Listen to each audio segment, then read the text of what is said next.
Good morning, it is Sunday. I've got a long run today. I've got 21 kilometers. Now I'm going to run 21.1 kilometers so that I can complete the August Half Marathon Challenge on Strava. I may as well, right?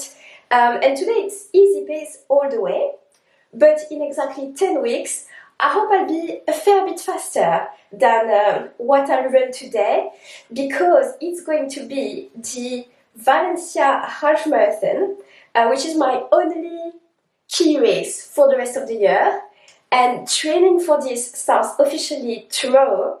I'm really excited. So it's going to be my second time taking part in this race. I did it last year for the first time, and this is where I ran my first ever sub 90-minute half marathon. My chip time was 89:56, so yeah, scraped under by a few seconds. The course is flat, fast. Valencia, they really know how to organize great races, and entries for this one sold out ages ago. No surprise there.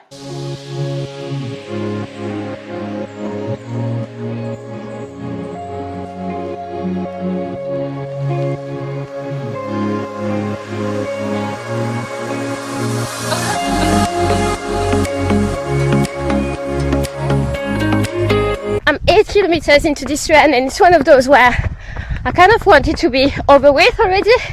Hopefully I don't feel like this in 10 weeks in Valencia, but I've got a bit of a head cold. It's not really nice when you're trying to run and you can't breathe properly.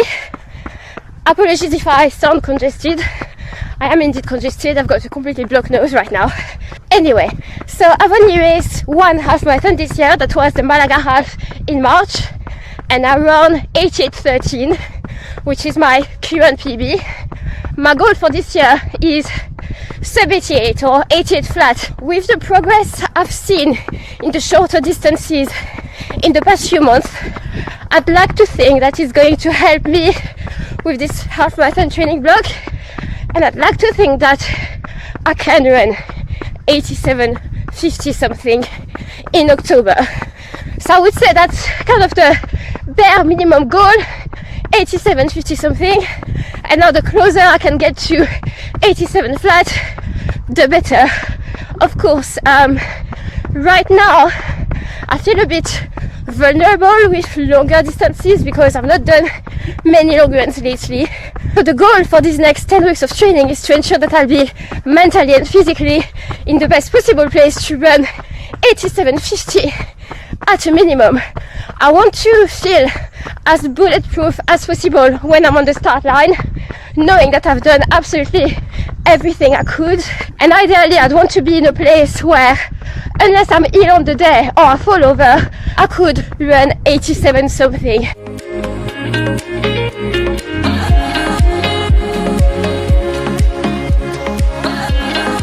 And that's the long run done.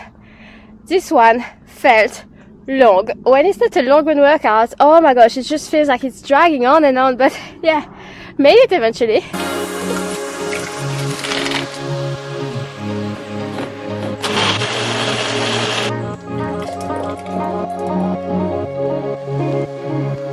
One thing to note about the half marathon distance for me is that so far, every time I raced a half marathon, I got a new PB.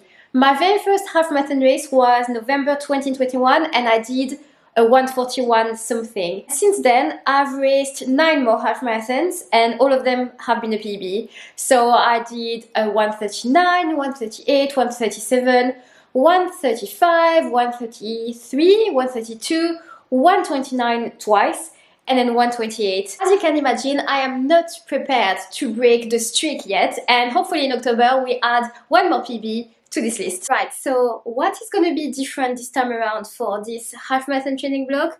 To be honest, not much. Ben is still coaching me, and we're absolutely not reinventing the wheel. It's going to be mostly easy running. There will be weekly long runs, speed work, most likely twice a week, strength training, ensuring I recover properly, just applying the same good old recipe to my current fitness level.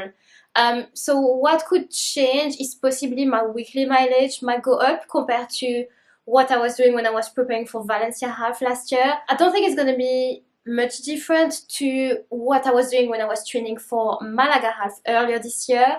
I'm not too keen on increasing the mileage just for the sake of it. Only when I have to, like as long as I'm still progressing with my current average weekly distance, I'm quite happy to keep it at the same level. Now in terms of speed work, what will be a bit different is that I'm likely to do more track work this time around with a group. I've been going to the track for group sessions roughly twice a month. I feel like I'm pushing myself more and I get more out of myself in those sessions because I'm with a group rather than just being on my own. So I think it's probably beneficial to carry on. And then lastly, something that is still a work in progress for me is fueling during a run. I have no problem, fueling before and after a run, but during, especially when it's a high intensity effort or a half marathon race, taking on gels, I am probably under fueling at the pace I want to run at. Like in Malaga in March, not even being able to take on a full gel, I mean, it doesn't cut it. And towards the end, I was really tired. And I am, I'll never know, but I am really wondering if I could have dipped under 88 minutes if I had had more fuel on course. I'll never know, but I really, really need to up my game in terms of race fuel this time around. But yeah, so I guess Project Sub 88 is back on. 10 weeks to go. Really excited. And I will keep you posted on how the training is going. So thank you guys so much for watching and I will see you in the next video. Bye!